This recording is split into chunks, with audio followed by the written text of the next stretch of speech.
यात्रा शुरू होते ही एक व्यक्ति की हार्ट अटैक से मौत हो जाती है। ये है चार धाम का चाक चौबंद व्यवस्था। यात्रा का शुभारंभ कल हुआ और शुभारंभ होने से पहले ही कांग्रेस जो है पूरी तरीके से तिल मिला गई। किस तरीके से वो जनता को बरगला रही है, आने वाले श्रद्धालुओं को रोकने के लिए कांग्रेस पूरा भरसक प्रयास कर रही है। बीते रोज यमुनोत्री और गंगोत्री धाम के कपाट खुलने के साथ ही चार धाम यात्रा का आगाज हो गया है।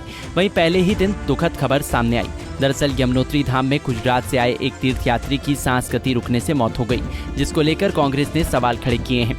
कांग्रेस ने कहा कि विपक्ष लगातार सरकार को चेता रहा था कि संख्या बल पर नहीं बल्कि गुणवत्ता पर जोर दिया जाए, लेकिन पहले दिन सरकार के स्वास्थ्य व्यवस्था की पोल खुलकर रह गई है।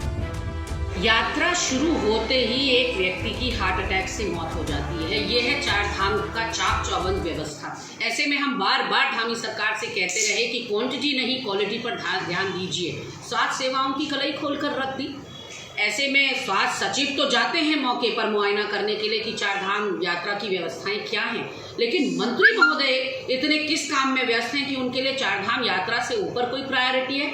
हम विपक्षी दल के प्रवक्ता केंद्रीय औषधालय भंडार जाते हैं, उसके बाद पूरा स्वास्थ्य विभाग चेतता है और परसों डीजी हेल्थ वहां पहुंचती हैं। कल धन सिंह रावत बैठक लेते हैं अपने विभाग की। यानी कि क्या कुंभकर्ण की नींद में सोए थे, इंतजार कर रहे थे कि विपक्षी दल के नेता आपको आईना दिखाएं और उसके बाद आप अपने विभाग की बैठक लें। और विभाग की बैठक एसी कमरे में लेने से क्या होगा, आपको ग्राउंड जीरो पर जाना चाहिए। चार धाम यात्रा जिस रूट पे चल रही है उसमें स्वास्थ्य सेवाओं का मौका मुआयना करना चाहिए। आखिर अगर आपसे नहीं समझ रहा है विभाग या आप जस्टिस नहीं कर पा रहे हैं तो दे दीजिए ना इस्तीफा। कोई लायक और काबिल आदमी बैठेगा उस कुर्सी पर जिसको लोगों की जान माल की चिंता होगी। वहीं इसको लेकर भाजपा ने भी पलटवार किया है। बीजेपी ने कहा कि कांग्रेस यात्रियों को बरगला रही है और चारधाम यात्रा पर भ्रामक बातें फैलाकर तीर्थ यात्रियों को रोकने का भरसक प्रयास कर रही है। देखिए, माननीय मुख्यमंत्री जी द्वारा पहले जो एक दिन में सीमित संख्या में श्रद्धालुओं का विजिट करने का था, उसको लेकर हमने निर्णय लिया था। लेकिन आंकड़ों के हिसाब से और आने वाले श्रद्धालुओं का जिस प्रकार से रजिस्ट्रेशन हुआ है, तमाम चीज़ों को लेकर हमने उसमें पुनर्विचार करके अब जो है उस सीमित संख्या को हटा के सभी श्रद्धालुओं को उनके अनुसार जो है दर्शन करने के लिए बोला है।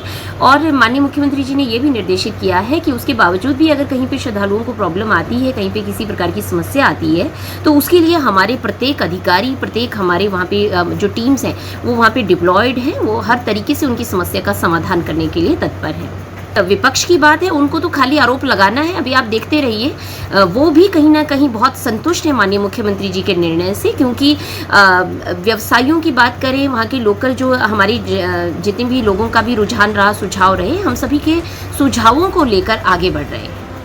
आपको बता दें कि उत्तराखंड में केदारनाथ, बद्रीनाथ समेत चारों धाम तल से काफी ऊंचाई पर स्थित हैं। ऐसे में देश विदेश से आ रहे श्रद्धालुओं को स्वास्थ्य संबंधित परेशानी का सामना करना पड़ता है। ऊंचाई वाले इलाकों में ऑक्सीजन की कमी की विशेषकर दिल, सांस और बुजुर्गों की परेशानी भी बढ़ जाती है। पंजाब केसरी टीवी के लिए देहरादून से आशीष रमोला की रिपोर्ट। हमसे जुड़े रहने के लिए हमारे YouTube चैनल को सब्सक्राइब करें और नई वीडियो की नोटिफिकेशन के लिए बेल आइकॉन को दबाएं।